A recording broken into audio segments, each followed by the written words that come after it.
Usamah bin Zaid lahir sekitar tahun 615-618 Masehi di Mekah.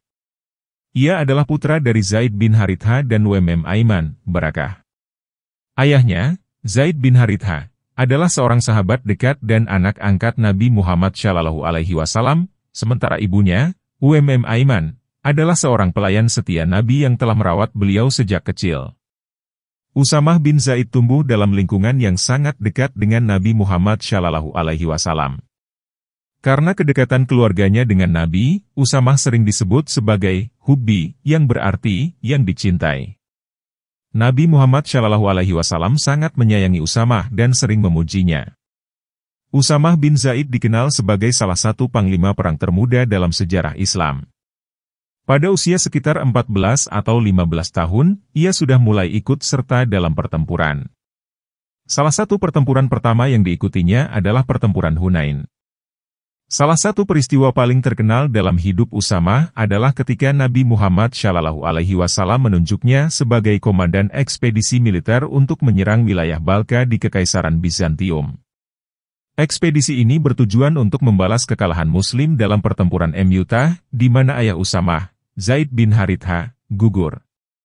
Meskipun masih sangat muda, Usamah memimpin pasukan dengan bijaksana dan berhasil dalam misinya. Ekspedisi ini menjadi salah satu tonggak penting dalam sejarah Islam karena merupakan invasi pertama yang berhasil ke wilayah Bizantium, membuka jalan bagi penaklukan Muslim berikutnya di Levant dan Mesir.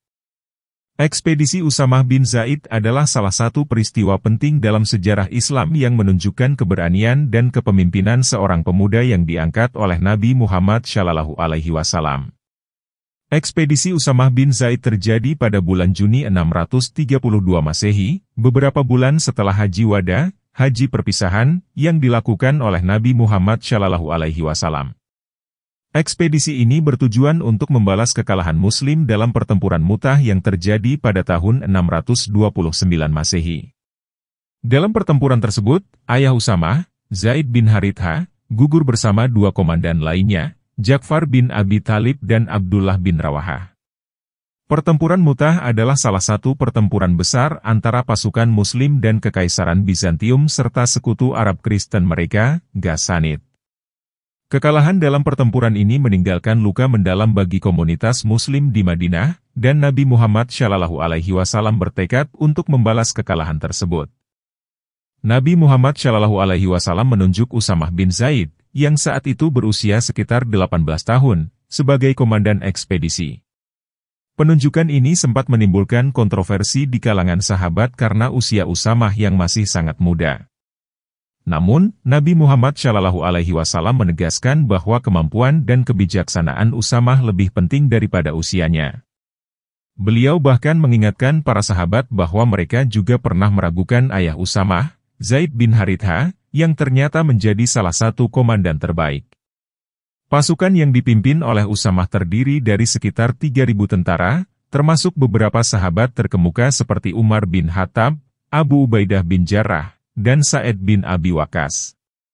Sebelum berangkat, Nabi Muhammad SAW memberikan instruksi yang jelas kepada Usamah dan pasukannya, termasuk untuk tidak membunuh wanita, anak-anak, dan orang tua, serta tidak merusak tanaman dan hewan ternak. Ekspedisi ini dimulai dari Madinah menuju wilayah Balka di Kekaisaran Bizantium, yang sekarang berada di wilayah Yordania. Perjalanan ini penuh dengan tantangan, termasuk medan yang sulit dan kemungkinan serangan dari pasukan Bizantium. Namun, Usamah memimpin pasukannya dengan bijaksana dan penuh keberanian.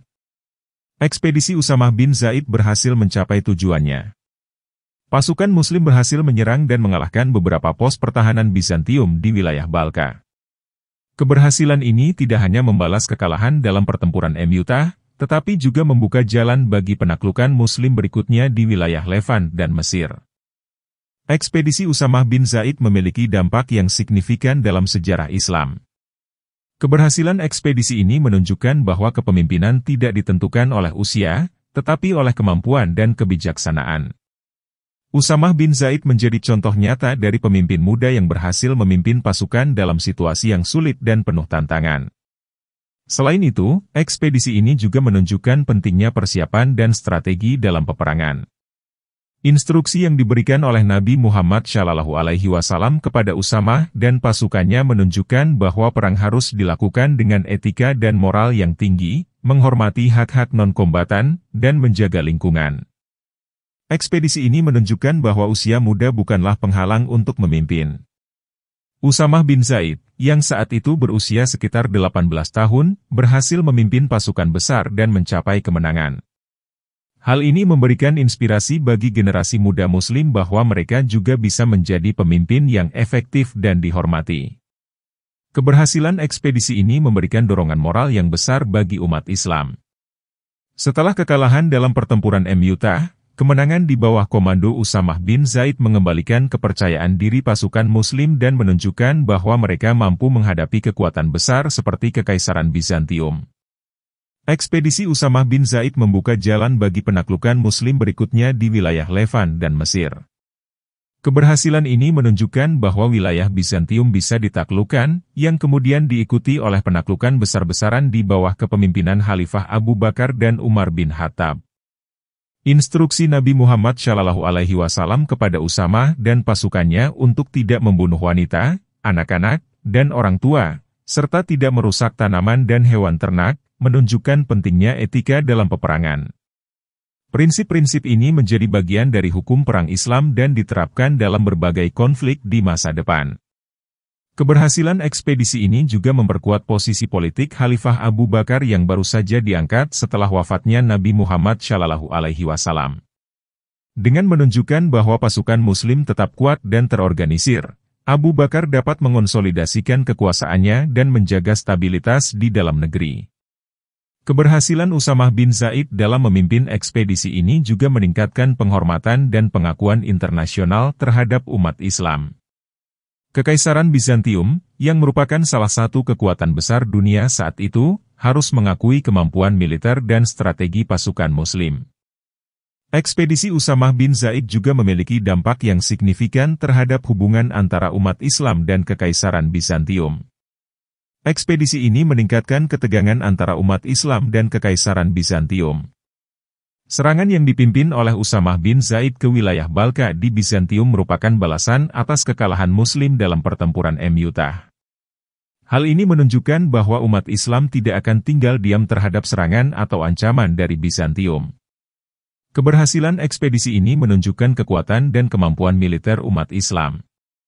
Pasukan Muslim yang dipimpin oleh Usamah bin Zaid berhasil mengalahkan beberapa pos pertahanan Bizantium, yang menunjukkan bahwa umat Islam mampu menghadapi kekuatan besar seperti Bizantium. Ini memberikan pesan kuat kepada Bizantium bahwa umat Islam adalah kekuatan yang harus diperhitungkan. Ekspedisi Usamah bin Zaid membuka jalan bagi penaklukan Muslim berikutnya di wilayah Levan dan Mesir. Keberhasilan ini menunjukkan bahwa wilayah Bizantium bisa ditaklukkan, yang kemudian diikuti oleh penaklukan besar-besaran di bawah kepemimpinan Khalifah Abu Bakar dan Umar bin Khattab. Hal ini mengubah peta politik dan militer di wilayah tersebut. Meskipun ekspedisi ini meningkatkan ketegangan, itu juga membuka peluang untuk diplomasi. Setelah melihat kekuatan militer umat Islam, beberapa wilayah di bawah kekuasaan Bizantium mulai mempertimbangkan hubungan diplomatik dengan umat Islam. Ini termasuk perjanjian damai dan aliansi strategis yang menguntungkan kedua belah pihak. Kekaisaran Bizantium harus menyesuaikan strategi militernya setelah ekspedisi ini. Mereka mulai memperkuat pertahanan di wilayah perbatasan dan meningkatkan kewaspadaan terhadap kemungkinan serangan dari umat Islam. Ini menunjukkan bahwa ekspedisi Usamah bin Zaid memiliki dampak jangka panjang terhadap strategi militer Bizantium. Ekspedisi Usamah bin Zaid tidak hanya berdampak pada hubungan langsung antara umat Islam dan Kekaisaran Bizantium, tetapi juga memiliki implikasi jangka panjang yang mempengaruhi dinamika politik dan militer di wilayah tersebut. Keberhasilan ekspedisi ini menunjukkan bahwa umat Islam adalah kekuatan yang harus diperhitungkan dan membuka jalan bagi penaklukan dan hubungan diplomatik di masa depan. Setelah ekspedisi yang dipimpinnya berakhir, Usamah bin Zaid tetap menjadi tokoh penting dalam komunitas Muslim. Usamah berperan dalam membantu Khalifah Abu Bakar dalam mengonsolidasikan kekuasaan dan menjaga stabilitas di Madinah. Keberhasilan ekspedisi di bawah kepemimpinannya memberikan dorongan moral yang besar bagi umat Islam dan memperkuat posisi Abu Bakar sebagai khalifah pertama setelah wafatnya Nabi Muhammad SAW. Usamah juga berpartisipasi dalam Perang Riddah, perang kemurtadan, yang terjadi setelah wafatnya Nabi Muhammad SAW. Perang ini bertujuan untuk menumpas pemberontakan suku-suku Arab yang murtad dan menolak membayar zakat. Usamah memainkan peran penting dalam beberapa pertempuran, membantu mengembalikan stabilitas dan kesatuan di semenanjung Arab. Sebagai seorang sahabat yang dekat dengan Nabi Muhammad SAW, Usamah sering diminta nasihatnya oleh para khalifah berikutnya, termasuk Umar bin Khattab dan Utsman bin Affan. Pengalaman dan kebijaksanaannya dalam memimpin pasukan membuatnya menjadi salah satu penasehat yang dihormati dalam urusan militer dan politik. Usamah juga berperan dalam pendidikan dan penyebaran ilmu. Ia dikenal sebagai salah satu sahabat yang meriwayatkan hadits dari Nabi Muhammad SAW. Ilmu dan pengalaman yang dimilikinya dibagikan kepada generasi berikutnya, membantu membentuk fondasi pengetahuan Islam yang kuat. Setelah masa-masa pertempuran, Usamah menjalani kehidupan yang lebih tenang di Madinah. Ia menikah dan memiliki keturunan yang juga menjadi tokoh penting dalam sejarah Islam. Kehidupan pribadinya yang penuh dengan nilai-nilai Islam menjadi teladan bagi banyak orang. Usamah bin Zaid tetap menjadi tokoh yang dihormati dan berpengaruh setelah ekspedisi yang dipimpinnya. Perannya dalam menjaga stabilitas, memberikan nasihat, dan menyebarkan ilmu menunjukkan bahwa kontribusinya tidak hanya terbatas pada medan perang, tetapi juga dalam berbagai aspek kehidupan umat Islam.